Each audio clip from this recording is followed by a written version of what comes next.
الحمد للہ وحدہ والصلاة والسلام علی من لا نبی بعدہ اما بعد فإن احسن الحدیث کتاب اللہ وخیر الہدی ہدی محمد صلی اللہ علیہ وسلم وشر الامور محدثاتها وکل محدثۃ بدعہ وکل بدعۃ ضلالہ وکل ضلالۃ فی النار۔ اللہم صلی علی محمد وعلی آل محمد کما صلیت علی ابراہیم وعلی آل ابراہیم انک حمید مجید۔ اللہم بارک علی محمد وعلی آل محمد کما بارکت علی ابراہیم وعلی آل ابراہیم انک حمید مجید۔ اعوذ باللہ من الشیطان الرجیم، بسم اللہ الرحمن الرحیم۔ وَكَذَلِكَ بَعَثْنَاهُمْ لِيَتَسَاءَلُوا بَيْنَهُمْ قَالَ قَائِلٌ مِّنْهُمْ كَمْ لَبِثْتُمْ قَالُوا لَبِثْنَا يَوْمًا أَوْ بَعْدَ يَوْمٍ قالوا ربكم أعلم بما لبثتم فبعثوا أحدكم بورقكم هذه إلى المدينة فلينظر أيها أزكى طعاما فليأتكم برزق منه وليتلطف ولا يشعرن بكم احدا انہم ان یظہروا علیکم یرجموکم او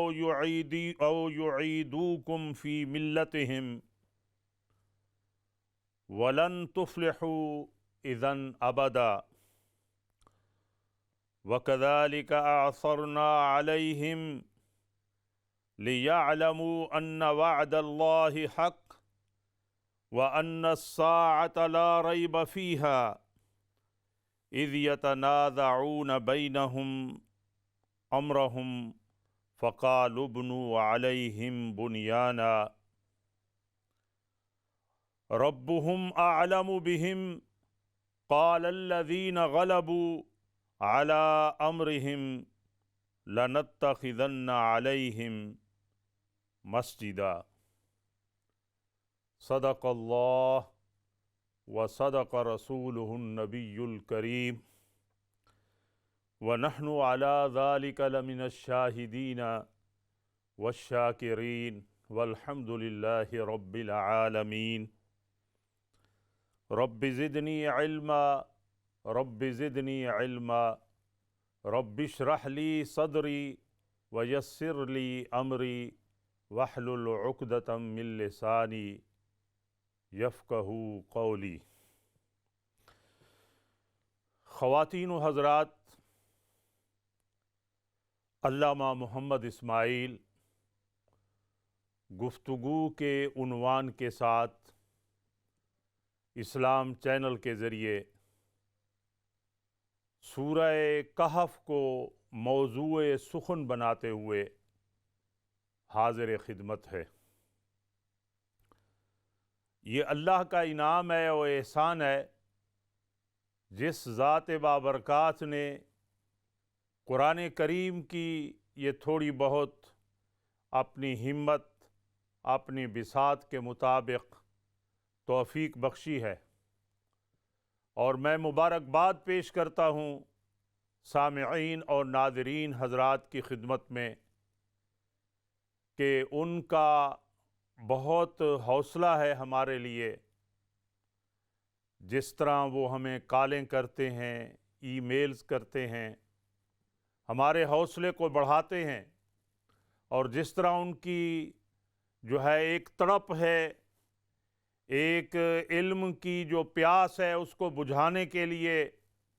وہ سوالات بھی کرتے ہیں، دین کے بارے میں پوچھتے بھی ہیں۔ تو میں دعا کرتا ہوں اللہ تبارک و تعالی ان کے علم میں اضافہ فرمائے، اور جو ان کی نیک خواہشات ہیں اللہ تعالیٰ وہ پوری فرمائے، اور خاص طور پر جو یہ وبا ہے، یہ وائرس ہے، اللہ تبارک و تعالیٰ اسے پوری دنیا سے رفع دفع کرے اور ہم سب کو سکون، اطمینان اور راحت نصیب فرمائے، آمین ثم آمین۔ آئیے ہم نے جو قرآن کریم کی آیات پڑھی ہیں، یہ سورہ کہف ہے، معروف اور مشہور سورت ہے قرآن کریم کی۔ 18ویں آیت سے ہم نے شروع کیا ہے۔ آئیے اس کا تھوڑا سا ترجمہ سماعت فرما لیں اور مختصر سا خلاصہ بھی بیان ہو جائے، پھر ہم ڈیٹیل میں جائیں گے۔ اللہ تعالیٰ کا فرمان ہے وَكَذَلِكَ بَعَثْنَاهُمْ لِيَتَسَالُوا بَيْنَهُمْ، اور اس طرح اٹھایا ہم نے ان کو تاکہ ایک دوسرے سے سوال کریں، ڈسکس کریں، اپنے بارے میں پوچھیں، اس لیے ہم نے ان کو نیند سے اٹھا دیا۔ جو ہمارے بہن بھائی تواتر کے ساتھ اس سورہ مبارکہ پر ان کی نظر ہے یا یہ سن رہے ہیں یا دیکھ رہے ہیں، ہم نے پچھلے درس میں یہ بات بتائی تھی کہ یہ غار میں سو گئے، اللہ نے ان کو سلا دیا، اور اس کے بعد پھر اللہ نے 309 سال کے بعد ان کو اٹھایا، اور ضرورت محسوس ہوئی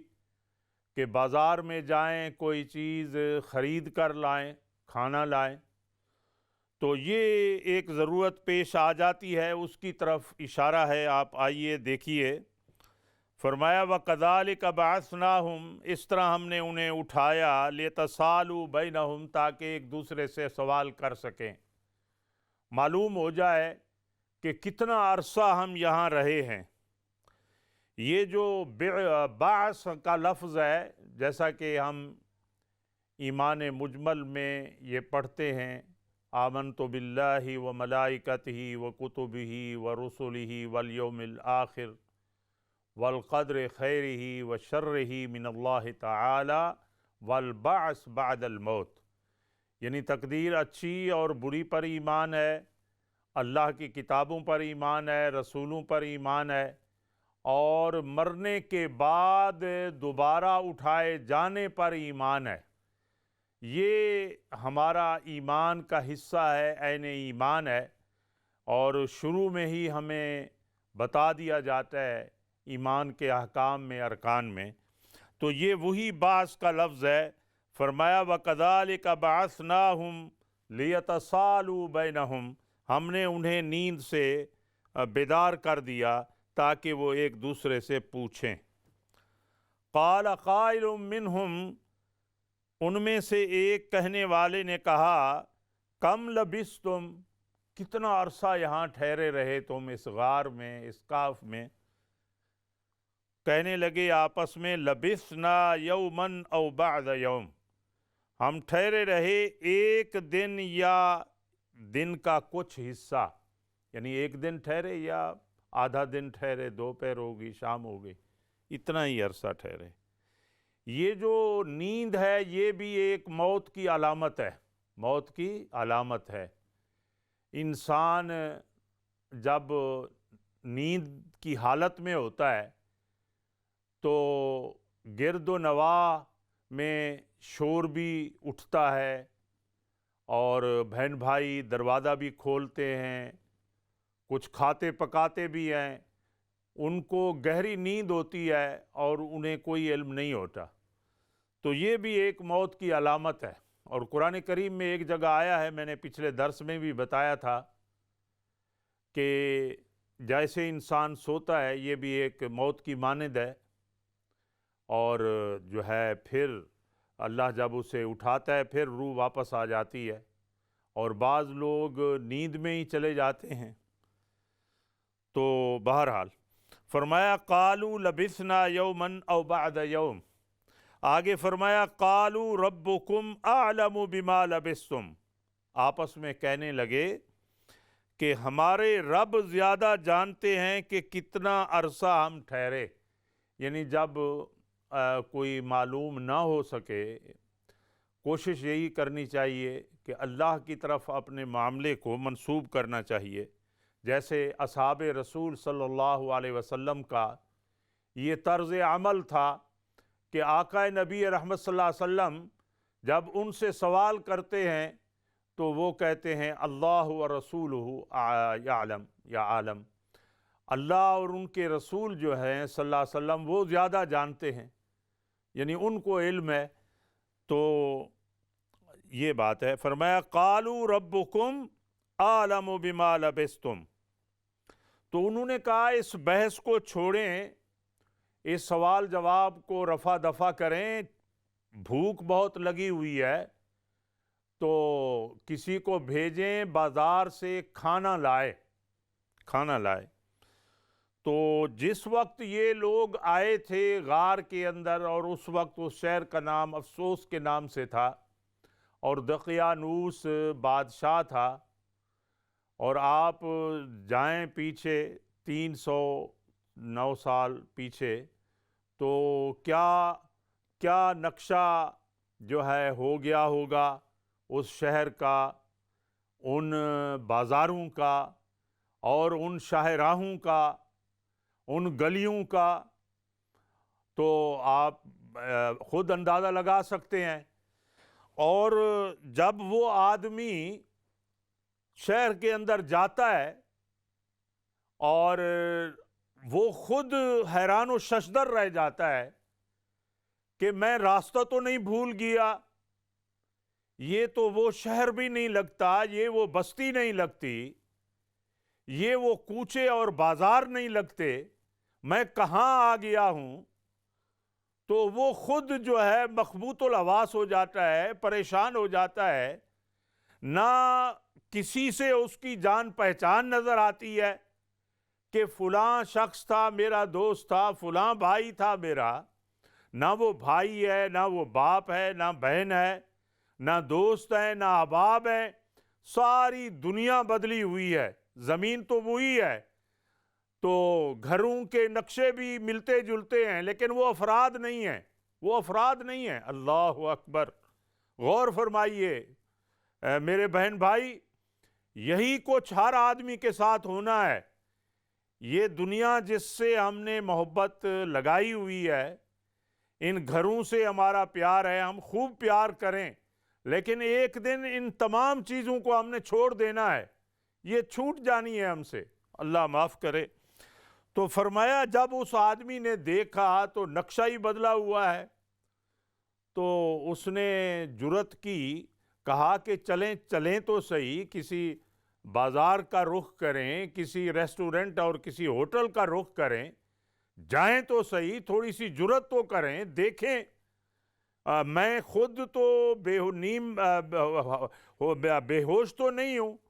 میرے اندر ہوش و حواس ہے، میں جاؤں تو صحیح، پتہ تو کروں۔ تو وہ ایک دکان میں گھس گیا کھانے پینے کی چیز حاصل کرنے کے لیے، اور اس نے کوئی آرڈر کیا ہوگا جو بھی اس وقت اویلیبل ہوگا، تو وہ دام دینے کے لیے، جب وہ دام دینے کے لیے جو ہے وہ تیار ہوا اور اپنے پیسے نکالے، تو کیا تھا عجیب وہاں کہرام مچ جاتا ہے۔ آئیے دیکھیے قرآن پاک کی طرف۔ فرمایا فَبَعَثُوا أَحَدَكُمْ بِوَارِقِكُمْ هَٰذِهِ إِلَى الْمَدِينَةِ، بھیجو آپ میں سے کسی ایک کو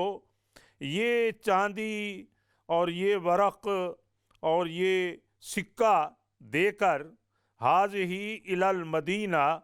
شہر کی طرف، مدینہ کہتے ہیں شہر کو، شہر کی طرف بھیجو،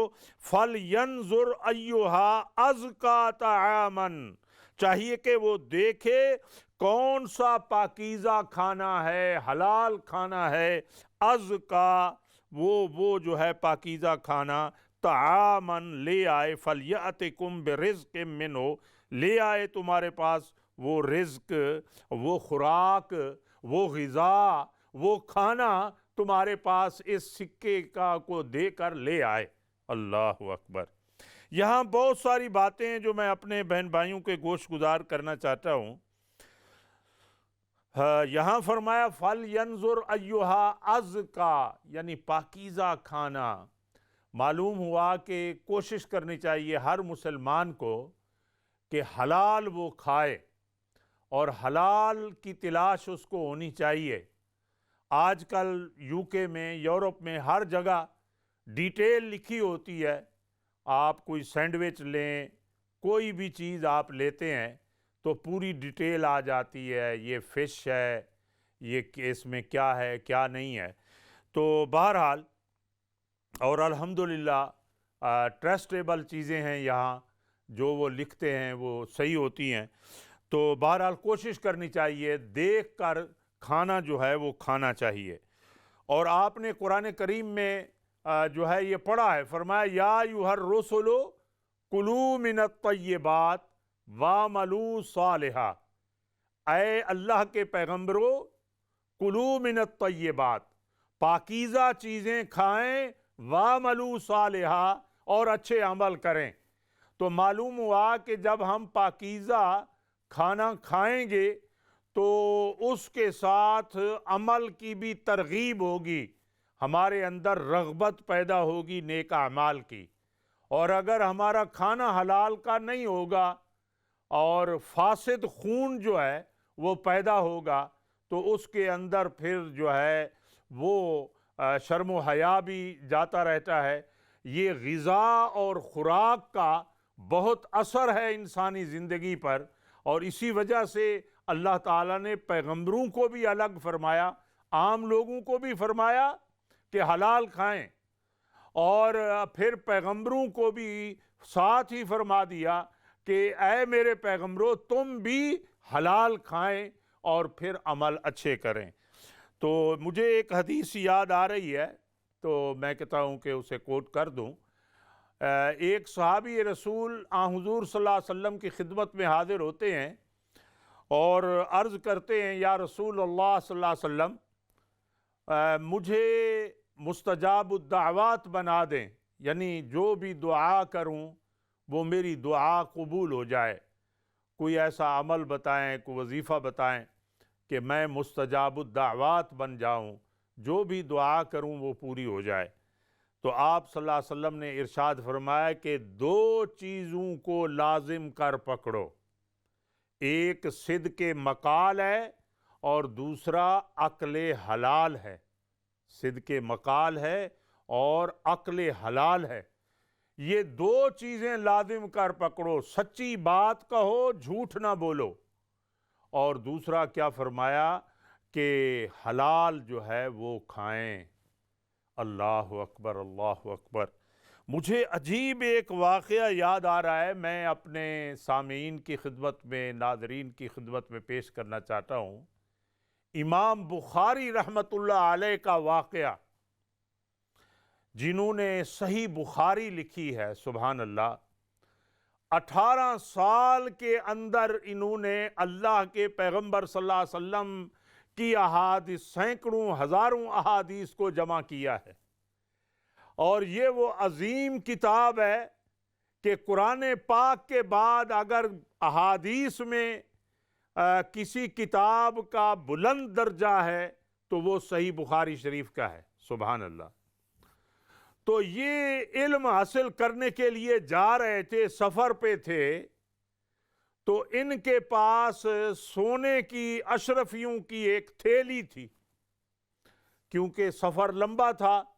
اور کئی مہینے جو ہے انہوں نے قیام کرنا تھا، علم حاصل کرنا تھا، اساتذہ سے جو ہے وہ فیض حاصل کرنا تھا۔ تو کشتی میں سوار ہوئے تو ایک آدمی کی بری نظر پڑ گئی، تو کیا تھا کہ اس نے شور مچا دیا کہ میری اشرفیوں کی تھیلی جو ہے وہ گم ہو گئی ہے۔ اللہ اکبر۔ اب آپ خود اندازہ لگائیں کہ ایک آدمی سفر کر رہا ہے، اور سفر بھی دیکھیں کشتی میں بیٹھا ہوا ہے، اور پانی کا سفر ہے، پتہ نہیں آگے کتنا، کہاں جانا ہے، کہاں ساحل پہ کشتی لگے گی، اور آگے نہ کوئی جان پہچان ہے، نہ کوئی دوستی ہے، سفر میں ایک ایک دینار کی آدمی کو ضرورت پڑتی ہے، تو انہوں نے ایک تو یہ تھا کہ وہ خاموش رہتے، اور جب تلاشی لی جاتی تو وہ بتا دیتے کہ تم بتاؤ کتنی اشرفیاں ہیں اس تھیلی میں، تو سچ اور جھوٹ جو ہے وہ واضح ہو جاتا۔ لیکن امام بخاری رحمت اللہ علیہ نے، اللہ اکبر اللہ اکبر، جو پیارے پیغمبر صلی اللہ علیہ وسلم کا علم حاصل کر رہے تھے اور پیارے پیغمبر صلی اللہ علیہ وسلم کے فرامین اور احادیث کی ترتیب دے رہے تھے، تو ان کو یہ بات اچھی نہیں لگی کہ بحث مباحثہ ہو اور کچھ لوگ شک میں پڑ جائیں کہ امام بخاری جو ہے اللہ عالم سچے ہیں یا وہ آدمی سچا ہے۔ تو اس مخمصے سے بچنے کے لیے، اس کشمکش سے بچنے کے لیے، انہوں نے وہ سینکڑوں اشرفیاں جو ہیں وہ دینار، انہوں نے وہ تھیلی پکڑی اور دریا میں ڈال دی۔ اللہ اکبر اللہ اکبر، یعنی کیسی وہ عظیم ہستیاں تھیں کہ وہ مشتبہ چیزوں سے بھی بچتے تھے کہ کہیں ہم پر کوئی الزام نہ لگ جائے، اور یہ پھر جب الزام لگے گا تو پھر پوری ہسٹری میں میرا نام آ جائے گا کہ ایسے موقع پر یہ بات ہوئی تھی، یہ واقعہ ہوا تھا۔ تو اس لیے یعنی انہوں نے کیا کیا کہ یہ فیصلہ کیا کہ ان دیناروں کو اور ان اشرفیوں کو دریا میں ڈال دیا جائے، تاکہ نہ ہو بانس اور نہ بجے بانسری، تاکہ یہ جو ہے سلسلہ میرے بارے میں نہ ہو سکے۔ تو بہرحال ایسی عظیم ہستیاں بھی گزری ہیں۔ تو فرمایا فَلْيَنْظُرْ أَيُّهَا أَزْكَىٰ طَعَامًا فَلْيَأْتِكُمْ بِرِزْقٍ مِّنْهُ وَلْيَتَلَطَّفْ، وہ لے آئے رزق، خوراک لے آئے، کھانا لے آئے، وَلْيَتَلَطَّفْ، اور نرمی برتے وہاں، یعنی کسی سے کوئی بحث نہ کرے، کسی سے کوئی بد اخلاقی کا مظاہرہ نہ کرے، بلکہ اخلاق کے ساتھ، چھپتے چھپاتے، خاموشی کے ساتھ جو ہے وہ کھانا لے آئے۔ اب یہاں سے آپ خود اندازہ لگا سکتے ہیں۔ اور آگے فرمایا وَلَا يُشْعِرَنَّ بِكُمْ أَحَدًا، اور تمہارے بارے میں کسی ایک کو کوئی شعور نہ ہو سکے، کوئی کسی کو جو ہے وہ معلوم نہ ہو سکے کہ یہ لوگ غار میں چھپے ہوئے ہیں۔ یعنی آپ پوری اس گفتگو سے اندازہ لگا رہے ہیں کہ یہ بالکل بے خبر ہیں ٹوٹلی طور پر، ان کو پتہ نہیں کہ 309 سال گزر چکے ہیں۔ جیسے یہ گفتگو سامنے آ رہی ہے قرآن کریم کی کہ وَلَا يُشْعِرَنَّ بِكُمْ أَحَدًا، تمہارے بارے میں کسی کو شعور نہ ہو، ورنہ یہ لوگ پکڑ لیں گے، اور آگے تفصیل آ رہی ہے۔ تو بہرحال انہوں نے اس آدمی کو کہا کہ خاموشی کے ساتھ جائیں اور کھانا خرید کر لائیں۔ اللہ اکبر۔